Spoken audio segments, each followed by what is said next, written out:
चलिए, आप लोग ईश्वर के सामने बैठे हैं या मंदिर में बैठे हैं, गुरुद्वारे में बैठे हैं या अपने ही घर के मंदिर में बैठे हैं। मैं बोलता हूं, मांगिए, आज ईश्वर से मांगिए। नौकरी मांगूंगी, पैसा, गाड़ी, ये मांग सकती हूँ मैं। अब मैं आपको एक ऑप्शन और दे रहा हूं, एक बार और मांग लीजिए कुछ और। मैं ये भी मांग सकती हूँ कि मेरे को बहुत ही बड़ा घर चाहिए, कोई मुश्किलें ना आए, मेरे सारे शत्रु खत्म हो जाए। चलिए, मैं एक मौका और दे रहा हूं, क्योंकि ईश्वर होता है तो सबको 3 मौके देता है। तो एक बार और मांग लीजिए आप। 3 वरदान हो गए, आप समझ लीजिए।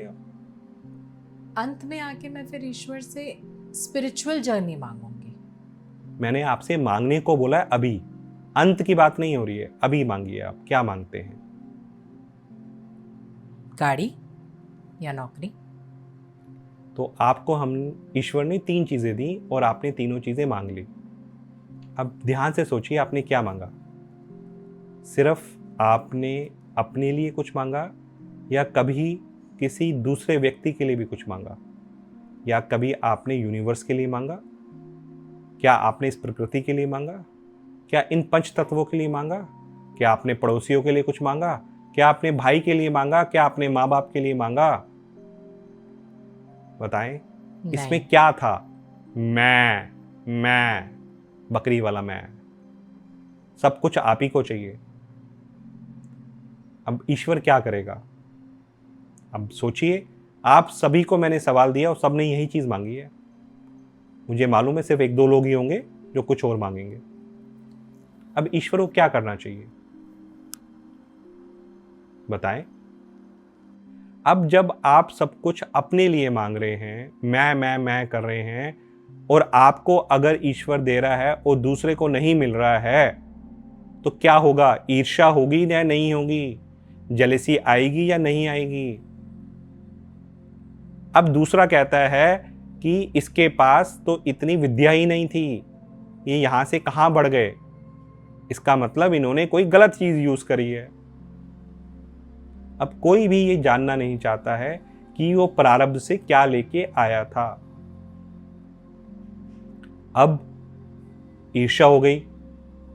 अब क्या होगा अगर वो सामान जो आपको मिल गया और वो गुम हो जाए या लूज कर जाए? आप लूज करने का मतलब है कि आपको कोई फाइनेंशियल लॉसेस हो गई या कुछ ऐसी चीज हो गई कि वो चीज रही नहीं। चाहे वो कार समझ लीजिए, चाहे वो नौकरी समझ लीजिए, चाहे वो घर समझ लीजिए। तो क्या होगा?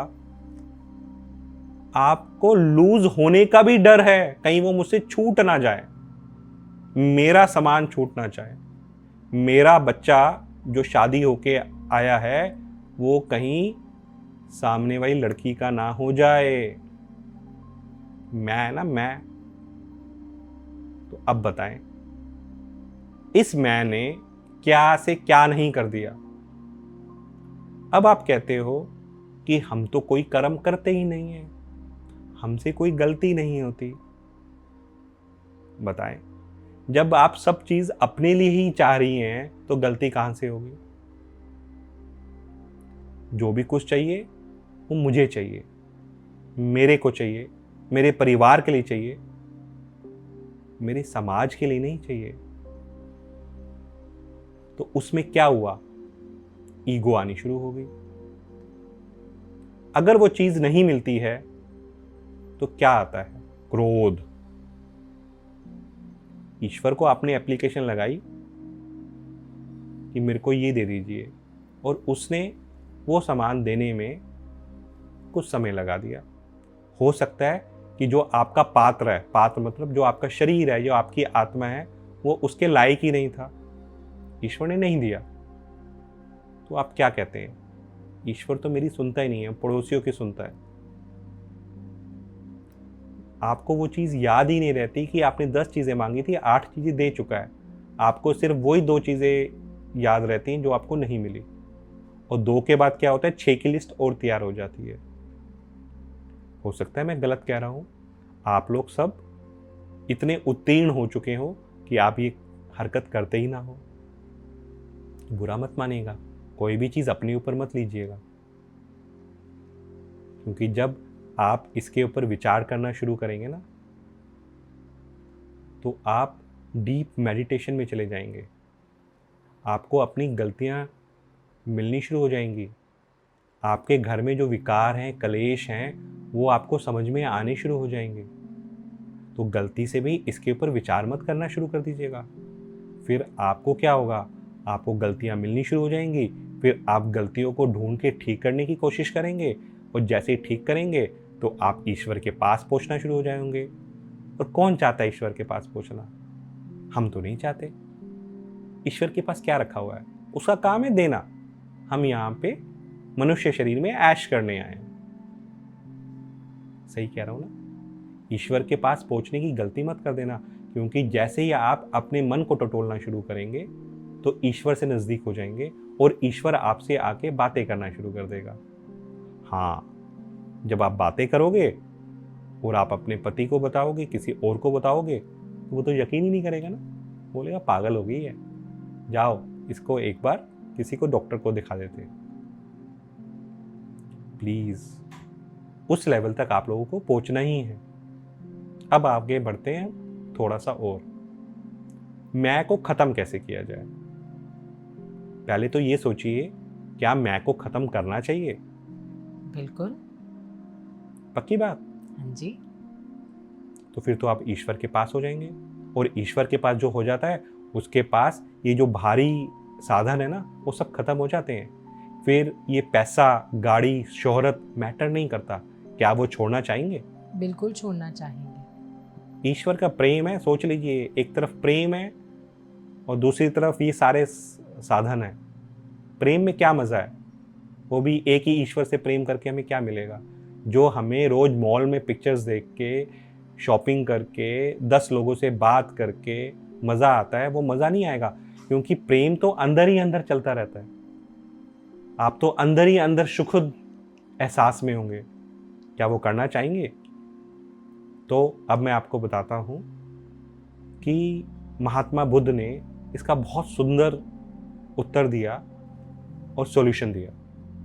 उन्होंने बोला, मैं को खत्म करना है। क्योंकि हमने सवाल किया कि मैं को खत्म कैसे किया जाए। उन्होंने कहा, मैं में क्या होता है? ऊपर की मात्रा और बिंदी को हटा के साइड में लगा दो माँ के, तो क्या बन गया मैं से? माँ। माँ का क्या मतलब होता है? माँ, सबको देना, करुणा, प्रेम, ममता, ये होती है माँ। अब बताएं आप, मैं की मात्रा चेंज करते ही माँ बन गए, तो क्या आप माँ बनना चाहेंगे? बिल्कुल। चलिए अब आगे चलते हैं।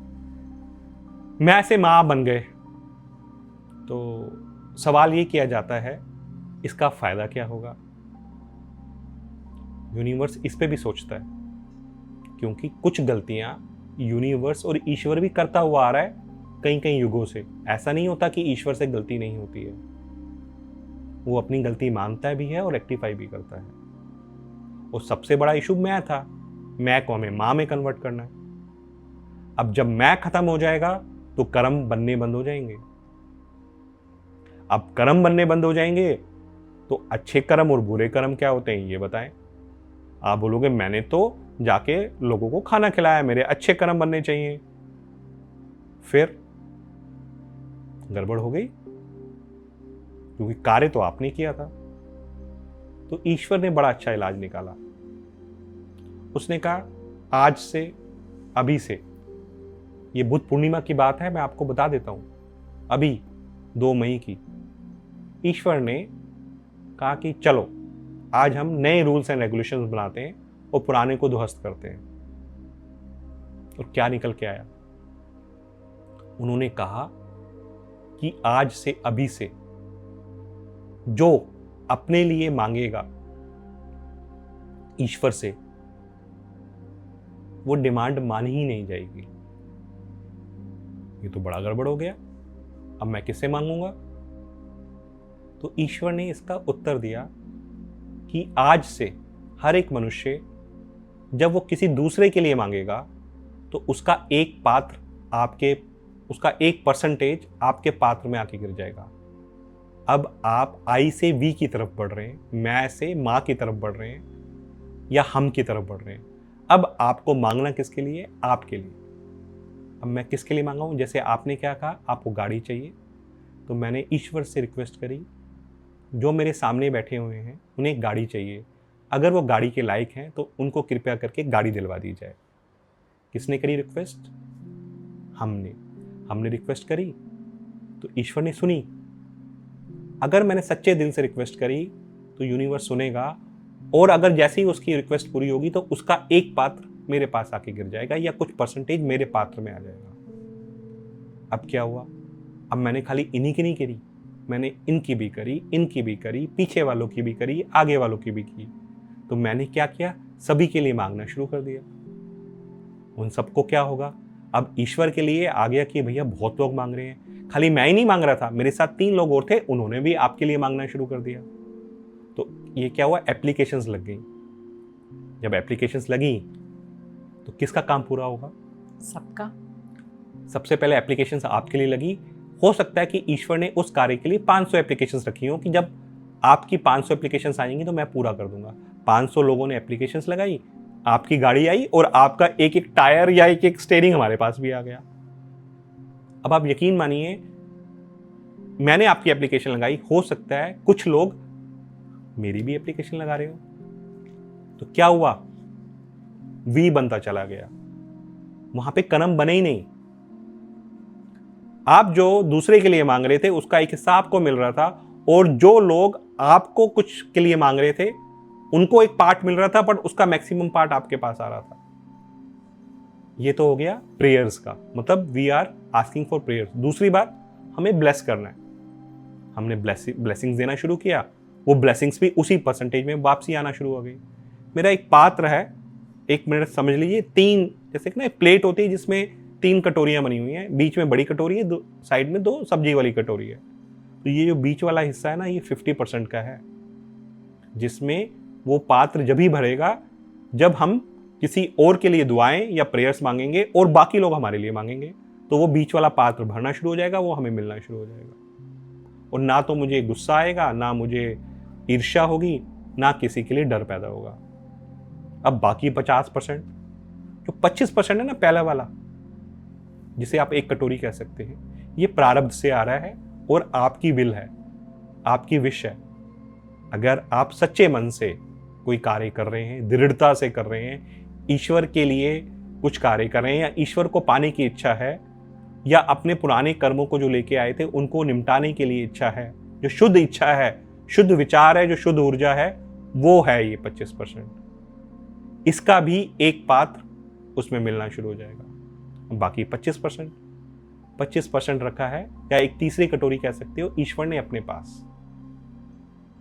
ईश्वर बोले तो आपका ईष्ट भी हो सकता है, या त्रिदेव कह सकते हो, या महादेवी कह सकते हो। एक्चुअली में त्रिदेव ने अपने पास रखा हुआ है, या परम काल भैरव ने अपने पास रखा हुआ है, कि वो इस पूरे के पूरे सिस्टम को देख रहे हैं, और जब जब उन्हें ब्लेसिंग्स की ज़रूरत है या किसी चीज़ को ऊपर नीचे करने की ज़रूरत है, तो वो अपनी इंटरफेरेंस कर रहे हैं, या अपनी तरफ से आप लोगों की हेल्प कर रहे हैं, या आपको उठाने की कोशिश कर रहे हैं, जो कि बहुत इंपॉर्टेंट है। तो अब क्या किया आपने? पहले प्रार्थना करी थी, ब्लेसिंग्स करी थी, अभी तक आपने शुक्राना अदा नहीं किया था। किसका? ईश्वर का, क्योंकि ईश्वर आपको इस कार्य के लिए मदद कर रहा है, तो ईश्वर का शुक्राना कीजिए। हाँ, जो पहली कटोरी थी ना, जो प्रारब्ध से आई थी, उसके लिए आपको एक काम और करना था, क्योंकि कुछ गलतियां आपने करी थी, तो उसके लिए माफी मांगनी थी। दूसरी बात, कुछ गलतियां बाकी लोगों से आपके प्रति हो गई थी, क्या उनको आपने माफ किया था? तो आपने भी पिछले जन्मों में कर्सेस दिए हैं, या इस जन्म में भी कर्सेस दिए हैं, या किसी को बद्दुआएं दी हैं। अब आप बोलोगे हम तो बद्दुआएं देते नहीं हैं, बट आप कई बार सोचते भी हो ना कि इसका बच्चा फर्स्ट कैसे आ गया? फर्स्ट नहीं आना चाहिए था, मेरा बच्चा तेज है, तो वो बद्दुआ लग जाती है। तो आप अपनी जितनी दी गई बद्दुआएं थी या कर्सेस थे, उसे वापसी लीजिए और अग्नि में भस्म कीजिए, तो आपको डबल फायदा होगा, क्योंकि वो भी ब्लॉकेज क्रिएट कर रहे थे। तो 25% आपने ऐसे ठीक किया, 25% ईश्वर ने ठीक कर दिया, 50% तो दुनिया ने ठीक कर दिया। तो अब बताएं कर्म बने? जब कर्म बनेंगे नहीं तो कर्म काटने के लिए बार बार आना ही क्यों पड़ेगा? सिस्टम समझिए, यूनिवर्स ने सिस्टम ही चेंज कर दिया। जब हम लोग कर्म बनाते थे तो हर एक युग में बार बार आना पड़ता था। अब हमें इसी जन्म में सब कुछ बराबर करना है। तो क्या आप अब क्या मांगेंगे? मैं आपको फिर दोबारा देता हूं। आपको मैंने क्वेश्चन दोबारा रखा, आप बताएं। आपको मैं फिर दोबारा बोल रहा हूं, आप एक चीज मांगिए, क्या मांगना चाहते हैं? अब मैं अपने पेरेंट्स के लिए मांगूंगी, अपने आसपास के लोगों के लिए मांगूंगी, प्रे करूंगी उनके लिए। मैंने आपको एक ही सवाल पूछा, आप क्या मांगेंगी? आप एक जनरल दे रही हैं, आपको एक चीज मांगनी है, आप मांगिए। मेरा भाई सफल हो जाए, ओके। मेरी दोस्त जिस प्रॉब्लम में है उस प्रॉब्लम से निकल जाए, मैं ये मांगूंगी। अभी भी आपने वही गलती करी। अभी भी आपको सिर्फ अपना भाई नजर आया। सबसे पहले आप उन्हीं रिलेशनशिप में फंसे रह गए। आपको अपने आप को बड़ा करना है, प्रकृति की तरह बड़े करना है। अगर प्रकृति ठीक होगी, पांचों तत्व ठीक होंगे, तो सभी ठीक हो जाएंगे। दूसरा, अब मैं एक और बार बोलता हूं, एक बार और मांगिए आप। अब मैं जन कल्याण के लिए मांगूंगी। ये हुई बात। जब आप जन कल्याण के लिए मांगेंगे तो कई सारे लोगों से दुआएं आपकी तरफ निकलेंगी। दुआएं कहाँ जाएंगी? आपके पात्र में तो जाएंगी, क्योंकि आपने किसी के लिए मांगा है, उसका एक पोर्शन आपके पास आ गया। अब कहते हैं ना, बूंद बूंद से घड़ा भरता है। तो हमने क्या किया? जो आपका घड़ा था ना, वो बूंद बूंद बूंद बूंद करके भरना शुरू कर दिया। और वो क्या है?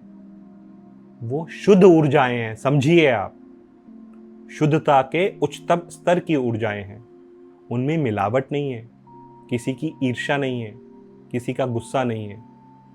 तो अब बताएं, जब ये पात्र में ये शुद्ध ऊर्जा आएंगी और ये आपके दिल में जाएंगी या आपके आसपास जाएंगी तो क्या होगा? बताएं बताएं, क्या होगा आपके साथ? सब कुछ बेहद सुंदर हो जाएगा, सरल हो जाएगा। बहुत सुंदर, सही बोला आपने कि सब कुछ सरल होता नजर आएगा। जो लाइफ कॉम्प्लिकेटेड है ना, उसमें भी आनंद आना शुरू हो जाएगा। आपको सब जगह सिर्फ फूल ही फूल खिलते नजर आएंगे। जो लोग जिनसे आप नफरत करते थे ना, उन पे भी प्यार उमड़ना शुरू हो जाएगा। उनके अंदर भी आपको देवी देवता शक्ल, देवी देवता नजर आने शुरू हो जाएंगे।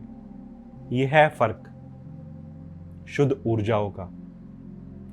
तो क्या मैं आपसे हाथ जोड़ के निवेदन कर सकता हूं, क्या इस नियम को आप मानना चाहेंगे ईश्वर के? अगर मानना चाहते हैं तो जय माता दी लिख दीजिए। अगर ईश्वर को इस नियम से आप खुश नहीं हैं या आपको अभी भी मैं चाहिए, तो वो भी आप लिख सकते हैं, मैं। हाँ, जो लोग मैं से माँ की तरफ बढ़ना चाहते हैं, तो माँ लिख के ना माँ को खुश कर दीजिए। आप सभी का धन्यवाद, बहुत बहुत धन्यवाद। जय महादेवी।